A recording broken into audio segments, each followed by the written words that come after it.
Alrighty, we are back. Sorry the uploads have slowed down. My voice keeps disappearing.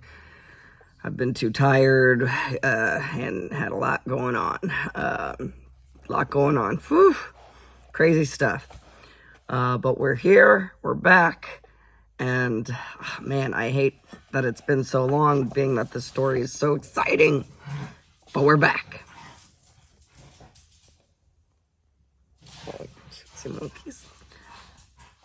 So welcome back to Catalyst by Lisa Beeson, chapter 28. Ari walked out of the white swirling fog into a dark, crooked corridor, lit only by a few randomly spaced light fixtures hanging from the ceiling. Before she could assess the situation, she heard Soren whimpering and calling out to her in the distance. Ari! Ari, where are you? Soren? She yelled. Soren, I'm here. I'm coming. She pushed out her field of awareness until she found him. Once she did, she latched on, and then sifted as fast as she could down the long, winding corridor, past the myriad of sealed-shut doors, around abrupt corners and switchbacks, until she found him. Woo! Mega sneeze. That felt amazing. Until she found him huddled in a dim corner of a dead end, looking lost and frightened. Oh, wait. Another one. Goodness gracious. Oh.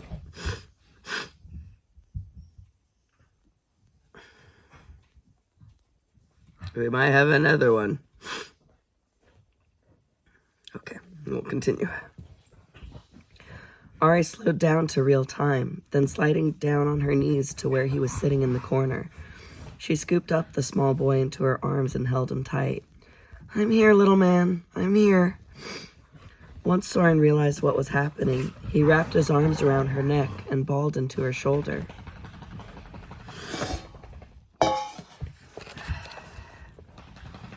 Ari sat back against the wall as she rocked him in her arms. Shh, you're okay, she crooned into his ear, trying to comfort him. I tried to be brave for you, he said between sobs. I tried so hard, but they got me before I could find you. The icy claws of fear ran up and down her spine. Who got you? He drew back to look at her in the dim light. The scary men in black suits, he said, then wiped his face with the inside of his shirt collar. What? How? Alvaro told old Enzo that you and Val were in danger, so I tried to be brave like you said, and went to rescue you. Oh, little man, you didn't, Ari lamented as guilt and dread engulfed her. I made it outside and down 2 streets, the way I thought you went, he said before wiping his leaky nose again. But then I got lost, and I was wet and cold and scared. I tried to be brave, but I started crying because it was getting dark, and I wanted to go home. Then some men in suits called my name. I didn't know them, so I ran, and they chased me. I tried to get away, but then there was a pain in my back, and I fell asleep. Ari brought him in close again as tears streamed down her face. I'm so sorry, Soren. Please forgive me. You don't have to be sorry, Ari, he said into her shoulder. You came back to me, just like you promised you would. Now we can escape and go home to Skylar. Skylar's still at Scion's Keep? He nodded. I made her stay with old Enzo and Alvaro up on the roof. Well, at least there's that, Ari thought with some relief. But then it occurred to her that what happened to Soren must have happened the night she went after Val, which had to be more than a week ago.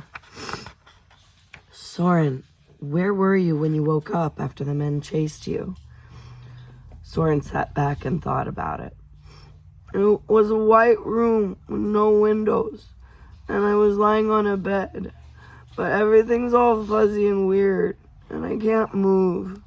People keep coming in and out of the room, but everything is always so fuzzy. I can't remember right, he said, shaking his head.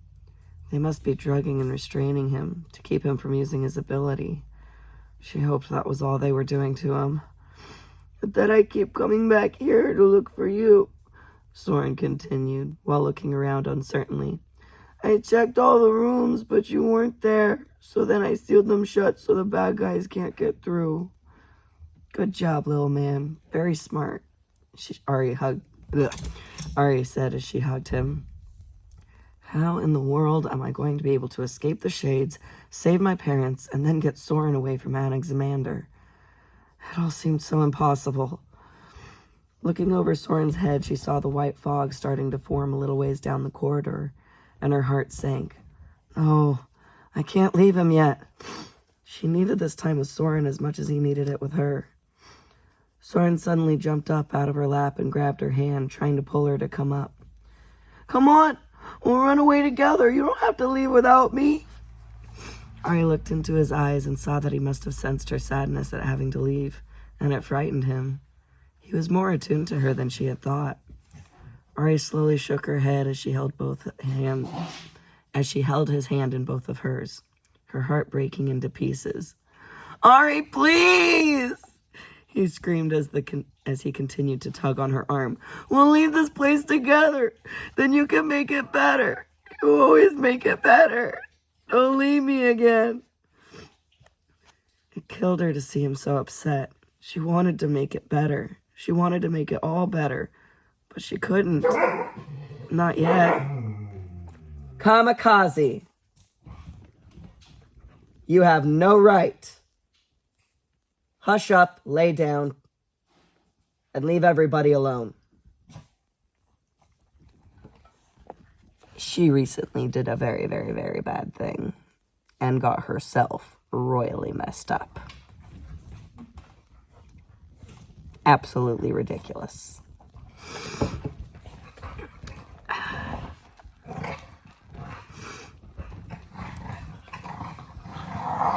Hey. Mufasa, Gamora, a little loud. I'm trying to do something here, babes. Soren, I promise you, I will do everything I possibly can to get you out of that place. But this, she said, gesturing around them, this is just a dream. It's not real. No, he yelled, shaking his head. You're here. You're really here. It's you. I know it. You're right, she said, surprised at how he was able to be aware of that. I'm really here with you, but that's because sometimes I can enter other people's dreams. Not all the time, only sometimes.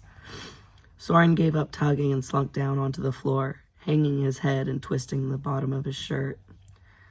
I just want to go home, he said in a defeated, quavering voice.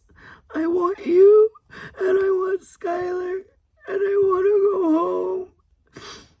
I know, little man. Me too. So much, Ari said as she leaned forward and rested her forehead against his. But we need to be brave and strong for just a little longer until I can get to you in real life. I'm scared, he said with a sniff. Me too, she admitted. Are you in the darkness, like Olvaro said? Soren asked as he reached for her hands and held on tight, his energy merging into her. He was trying to comfort her. I couldn't believe the generosity and courage of this amazing little boy. I was. But you know what helped me? He shook his head, then lifted it to look at her. What? Thinking of my family. Thinking of you. You gave me your courage, remember? What moment? My courage really did help you? Ari nodded. Now it's my turn to give you some of my courage. She took her hands from his and cupped them together. When she opened them up again, a marble-sized ball of light was floating there. Soren's eyes widened in amazement. Hey. Annie. Annie. Chill out, babe. Hey. Rotation has started. You'll be out soon.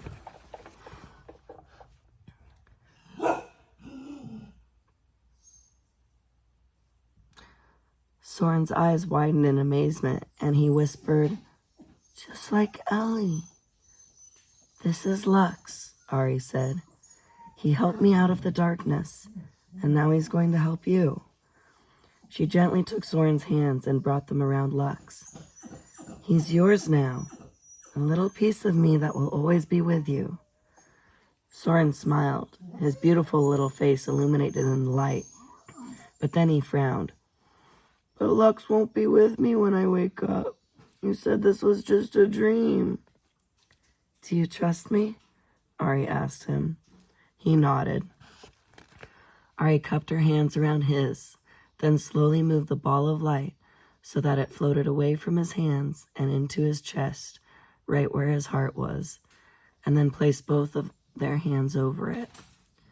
Soren gasped, but Ari quickly flooded him with her feelings of love and comfort.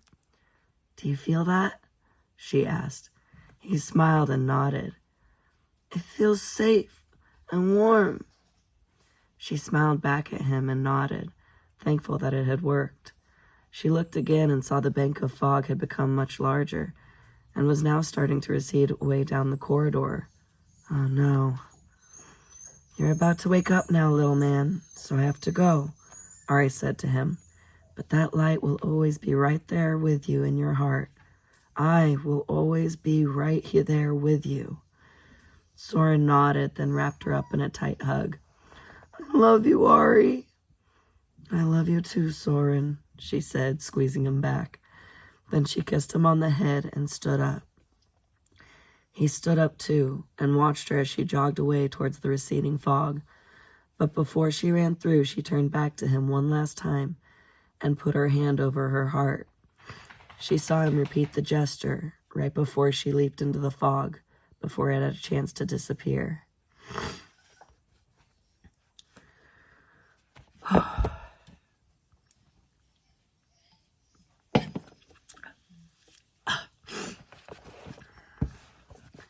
When Ari regained consciousness, it felt as though her skull was split in two.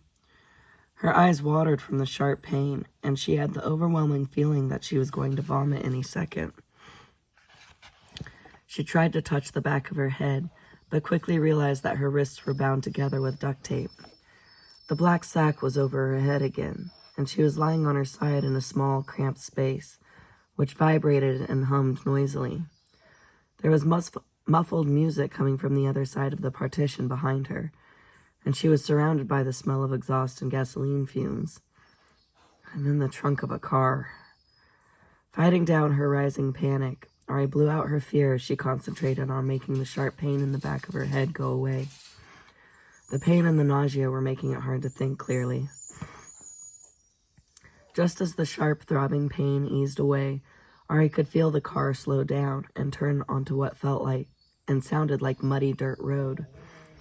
Looking through the sack and out the back of the car, Ari was blinded by the headlights of a car following closely behind them. Quickly closing her eyes, she stretched her neck and tilted her head back so that she could see out of the side of the car instead. It was night outside, and they were in the middle of a swamp infested with all kinds of insects and critters. She saw scum-covered water where bald cypress trees and with veils of Spanish moss were standing amongst the sporadic reflections of the bright full moon. The radiant energy of all the foliage and the wildlife lit up the night. And to Ari, it was beautiful. Ari had never been so happy to see a dank, murky swamp in her entire life. Anything was better than the darkness of that cell. The car continued down the road for some ways. Ari watched the scenery pass by and saw the remnants of old shacks peeking out of the mucky clutches of the swamp's attempts to claim them. When they passed through a rusty metal gate, flanked by crumbling stone walls, and after about a quarter of a mile, the car made a sweeping turn and finally slowed down to a stop. Ari saw two semi-trucks parked in some tall grass, and shades were ushering crowds of people out of the back of them, so much more than what was at the abandoned factory. They were leading them towards a huge, old, dilapidated plantation house that seemed neglected and abandoned, but she could see slivers of light and moving shadows coming through the gaps between the slats of the boarded-up windows. The radio in the car went silent when the engine cut off. "Is he here?" A male's muffled voice asked from the front of the car. Even though Ari was shielding herself from them, she recognized it as the ferret guy's voice, which I forgot what voice it was. Oh well. "No," grumbled another male voice. "He won't be here for another day or so," Sassy voice explained. "We need to let Deshar have some time to seduce her into compliance before Vet can present her to Nakar." "We'll see about that." Ari heard the doors open and close as the three shades got out of the car. She looked through the back to see Sesva, Naseth, and the shade she had punched in the jaw getting out of the car behind them and making their way over to the trunk. Ari closed her eyes and remained perfectly still, trying to make it seem as though she were still unconscious. The trunk opened suddenly, and she couldn't help the minuscule flinch of her muscles at the loud screech of the metal hinges and the rush of heavy, humid air. She hoped no one noticed, but Naseth must have, because he ripped the sack off her head. "See? I told you I didn't hit her too hard. She's fine." "You're lucky," Sesva said in a warning tone.